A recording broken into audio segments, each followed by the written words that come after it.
ప్రపంచ ప్రఖ్యాతగాంచిన తిరుమల తిరుపతి దేవస్థానం తర్వాత శ్రీ వెంకటేశ్వర స్వామి గోదావరి నది ఒడ్డున ఉన్న వాడపల్లి గ్రామంలోని వాడపల్లి వెంకటేశ్వర స్వామిగా ఎర్రచంద్రమూర్తిగా వెలిసారండి. ఈ స్వామివారిని ఎవరైతే వెళ్ళి దర్శించుకుంటారో వాళ్ళ కోరికలైతే తప్పకుండా నెరవేరుతాయి. అక్కడ స్వామివారిని 7 వారాలు దర్శించుకోవాలండి. ప్రతి శనివారం కూడా 7 ప్రదక్షిణాలు, 7 నాణాలు, 7 పువ్వులతో సమర్పించి స్వామివారిని దర్శించుకుంటే మనం ఏమైతే కోరికలైతే కోరుకుంటామో ఆ కోరికలైతే తప్పకుండా నెరవేరుతాయి.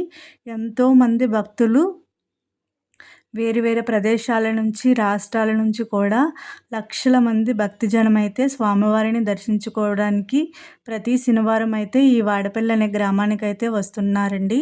ఇక్కడ స్వామివారు విభిన్న రూపంలో దర్శనమిస్తారు. ఒక చేత్తో గద పట్టుకొని వేరొక చేత్తో తన పాదాలను చూపిస్తూ స్వామివారు మనకు దర్శనమైతే ఇస్తారండి. ఇక్కడ దేవాలయ ప్రాంగణంలోనికి రాగానే గోదావరి నదిలోని స్నానమైతే ఆచరించి పక్కనే ఉన్న గోదావరి మాతను కూడా దర్శించుకోవాలి. తర్వాత వినాయక స్వామిని దర్శించుకొని వినాయక స్వామి చెవిలో మన సంకల్పాన్ని అయితే చెప్పుకొని స్వామివారి ప్రదక్షిణాన్ని అయితే మనం స్టార్ట్ చేసుకోవాలండి. ప్రతి ప్రదక్షిణం చేసిన తర్వాత ఒక నాణాన్ని, హుండీలోని ఒక పుష్పాన్ని స్వామివారికి సమర్పించుకొని ప్రదక్షిణాలు అయితే చేసుకోవాలి. ఈ విధంగా మనం 7 ప్రదక్షిణాలు చేసుకున్న తర్వాత ప్రదక్షిణాలు కంప్లీట్ అయ్యాక మనం స్వామివారిని గుడిలోకి వెళ్ళి దర్శించుకోవాలి.